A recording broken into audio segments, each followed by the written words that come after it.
Hola estudiantes, ¿cómo están? Yo estoy muy bien. So we're moving into set 3, and set 3 of week 9 is going to be our unit exam, an exam over what we've learned so far this year as we prepare to wrap up the 9th week of the school year. So a couple of things here to get started. I'm going to walk you through in this video exam prep. So this will kind of serve as both instruction and exam prep since the exam will be next. The first thing you're going to do before the exam, though, is there's a booklet here to review all of our vocabulary from the first 9 weeks to make sure that you're really strong in vocabulary, because all of those words may appear on the exam that you're about to take. Now, once you finish that, you'll be ready to take the unit exam. So we're going to walk through the directions, see some samples, so that way when you go to launch the exam, you'll be in good shape. All right, so the first part of the exam is going to be a listening section. It says, listen to 2 teen radio reporters talk about typical after-school activities in Miami and San Antonio, and then respond to the questions. So there'll be a series of questions you'll answer after listening to that clip. From there, we're going to move on to some vocabulary and grammar. The next section says, describe the following people by completing each sentence with the opposite of the underlined adjective. Make sure that the nouns and adjectives agree in number and gender. So, for example, it may say, no eres antipático, eres. You would write the opposite in there. So you would write simpático, since that is the opposite of antipático. Now, again, make sure they agree in number and gender as you get ready to do that part. All right, so examples of different adjectives are here. These are the ones we've learned so far. You have quite a few adjectives that you've seen and learned the last 3 weeks. So any of those may appear on the exam. And again, just to review the grammar, this is really important. We've learned in this chapter that definite and indefinite articles have to agree in number and gender. And just to review that once again, number means they have to either be singular or plural, and gender means they have to agree in terms of masculine or feminine. Adjectives behave the same way in Spanish. They have to agree in number and gender with the nouns they describe. So one of the charts we've looked at a few times is the chart here that reminds us, if we're talking about el chico, and I'm describing that chico, my adjective has to be el chico alto. It has to end in an O, because that means that it's masculine and that it's also singular. If I make it plural, los chicos altos, again, it has to agree in number and gender. So that's why we have chicos and altos. La chica alta, all right, and las chicas altas. And remember, in Spanish, adjectives usually come after the noun, unlike in English. So again, that's been one of our key takeaways from this chapter, and we want to make sure that things agree in number and gender. All right, moving on. The next part of the test will be asking you to write a sentence in Spanish to say where the following people are from, using the verb ser. So that goes back to what we learned in Unit 1, Lesson 1. So, for example, you'll see a subject pronoun such as ellas, and you'll see a place such as Puerto Rico, and we're going to recap how to say where they're from. So we would write, ellas son de Puerto Rico. And just to review ser with you a little bit here, this is our verb from the first chapter, Chapter 1, Lesson 1. Soy, eres, es, somos, sois, y son. So we've seen ser quite a bit. Soy, I am. Eres, you are. Él es, he is. Ella es, she is. Usted es is the you are, the formal way of saying you. And then on the plural side, nosotros or nosotras somos, we are. Vosotros or vosotras sois, that's what they would say in Spain for all of you in an informal way. Ellos or ellas son, they are from. And then ustedes son, all of you are from. All right, so those are our forms of ser. And when we talked about ser, we learned how to say where different people are from. So if we're talking about Santiago, hola, se llama Santiago. His name is Santiago. Es de Bloomington. Because we're talking about él es de Bloomington. Hola, se llama Señora Piper. Es de Fort Wayne. All right, so she is from Fort Wayne. To make a statement negative, we learned we just simply put the word no in front of the conjugated verb. So if you want to say that I am not from Mexico, no soy de México. I am from the United States. Soy de los Estados Unidos. So to say where somebody is from, we pick a form of ser. Soy, eres, es, somos, sois, or son. And we follow that with the word de, and then we put a place in there. Next part of the test says to write a sentence in Spanish saying what the following people like or do not like to do. So the model is, you'll see in the directions or the prompt, Susana likes to sing. And then I'll set you up by saying, Susana, and then you'll have to finish that idea. So since we're trying to express that Susana likes to sing, a Susana le gusta estudiar. Now, this is about gustar. Remember, we talked about gustar quite a bit. It's a very different verb in Spanish, so let's review a little bit about gustar. So when we use gustar, we can use any of these infinitives that we've learned so far. We've learned almost 30 different infinitives to be able to express various activities, such as dancing, cooking, riding a bike, swimming. So these are all the ones that we know that we've learned in class so far. And to use these to say what somebody likes to do, well, first off, we learned the phrase, ¿Qué te gusta hacer? All right, what do you like to do? And we learned in the very beginning just to say me gusta or no me gusta. All right, and we follow that up with an infinitive. All right, so for example, me gusta dibujar, I like to draw. Te gusta dibujar, you like to draw. Or te gusta dibujar, do you like to draw? All right, so we started with that. But then we also learned that there are other ways and other people we can talk about. So, le gusta dibujar, he or she likes to draw. Nos gusta dibujar, we like to draw. Les gusta dibujar, all of you like to draw, or they like to draw. But we also learned that sometimes we like to use people's names when we use gustar, and that's a little bit different than what we'd seen prior to the lesson.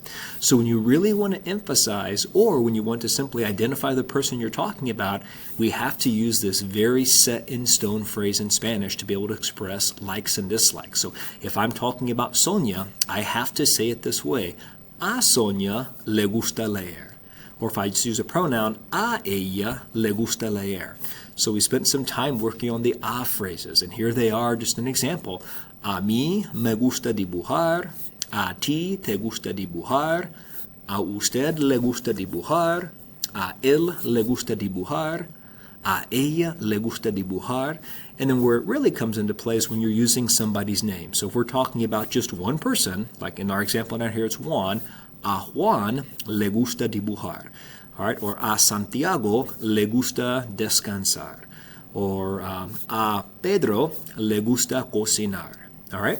On the plural side, we learned that, again, it looks a little strange over here. We spent some time working on this during weeks, I believe it was 5 and 6. A nosotros nos gusta dibujar, a Juan y a mí nos gusta dibujar. Or when you're trying to say, in English we would just say, my friend and I like to draw, but Spanish says it a little bit different. We would say, a mi amigo y a mí nos gusta dibujar. A vosotros os gusta dibujar. And then finally, a ustedes les gusta dibujar, a ellos les gusta dibujar, or a ellas les gusta dibujar.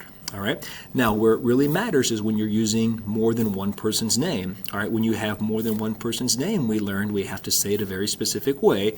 And my model down there is a Juan y a Sara les gusta dibujar. So we see that it follows that pattern every single time. I could use two other names, a Alicia y a Santiago les gusta caminar. All right, so it always follows that pattern. So kind of keep this in mind when you get to that section of the exam and use this as a way to review gustar. All right, moving on from there, the next part of the test is going to say, rewrite each of the following sentences by replacing the underlined subject with the new subject that is provided. Make sure that your nouns and adjectives agree in number and gender. So you'll see on the test, Santiago es simpático, and then below it you'll see Alicia, blank line, blank line. So we're going to now say Alicia is kind, but remember, to say Alicia is kind, I've got to make sure the word kind matches up in number and gender. So I would write Alicia es simpática, all right, because we're talking about Alicia now. So again, once again, you see that chart we've been talking about, just remembering that nouns and adjectives have to agree in number and gender. All right, next part of the exam as we move on, it says, answer these questions about yourself. Answer in complete sentences in Spanish. Only use vocabulary and grammar we have learned this year in our Spanish 1 course. So you'll respond to some questions. From there, moving on, your Spanish class just received a package of letters from a pen pal agency. Read the following letters and respond to the questions. So there'll be some true and false questions based off what you read. All right, and then the next section, the following statements about the pen pal letters are false. You're going to rewrite them to make them true. So for example, you might see Isabel es baja y tiene el pelo rubio. Well, you want to make the opposite. So you're going to say Isabel es alta, because that would be the opposite of baja, y tiene el pelo castaño, because castaño is a different color hair than rubio. So you're going to make the statements that you see, you'll rewrite them to make them true. And then finally, moving on to the last section of the test, here's the prompt. It says, Carlos is a new student in your school. Your teacher has asked you to help out by spending some time with him. Write a short dialogue, and a dialogue is a conversation between two people, so it'd be like saying Carlos and you, Carlos and you. So write a short dialogue in Spanish in which you ask Carlos several questions about himself. First, what I would suggest you would do first is get out a sheet of paper and take some notes, write some questions that you might ask Carlos, and then write some ways that he might answer those, kind of as a way to brainstorm before you get to this part of the test, because again, once you get here, this part of the test, everything is on the timer, so you want to make sure that you're ready to go. So you want to prepare ahead of time for this part, so I would get some scratch paper out before you even start, take some ideas, take some notes down, and then you'll be ready to write your dialogue. Remember, only use grammar and vocabulary that we have learned in our Spanish 1 class so far this year, and here's what you want to include. So, as you write this dialogue, ask Carlos where he's from and tell him where you're from. Describe yourself and ask Carlos to describe himself. Ask questions about the activities he enjoys, and then tell Carlos about several activities that you enjoy. So if we break this down grammar-wise, all right, that first prompt, ask Carlos where he is from and tell him where you're from, that's going to go back to ser day. So you want to review from a few weeks ago, how do we ask somebody where they're from, how do we say where we are from, and then how do we say where he or she is from. All right, describe yourself and ask Carlos to describe himself. So we've learned how to do the last 2 weeks, lots of description. So you want to make sure you can describe yourself, describe another person, and also form that question of what do you like. Ask questions about the activities that he enjoys. All right, this is going to require us to use gustar, so we want to review how to say what do you like to do, and also be able to say what I like to do, and to say what another person likes to do. And then finally, tell Carlos about activities that you enjoy. Again, that'll have you use gustar some. Now, when you write this dialogue, you'll be doing it in Canvas. You'll do it in a text box. I want you to set it up this way. So you'll type like the word tú with an accent, because those are going to be your lines. And then you'll type what you want to say, and then do Carlos with a colon, and then what Carlos says. Tú, Carlos, tú, Carlos. We'll go back and forth because we want to create this to be like an actual dialogue. And if it's a dialogue, it would look something like this. So you'll do it all in Canvas, but you can set it up this way as you get ready to create your dialogues. All right, buena suerte, good luck on our Unit 1 test as we get ready to wrap up the first 9 weeks of Spanish 1. It's hard to believe. So, buena suerte. If you have any questions, send me an email and I'll get back with you before you begin the test. So, hasta luego.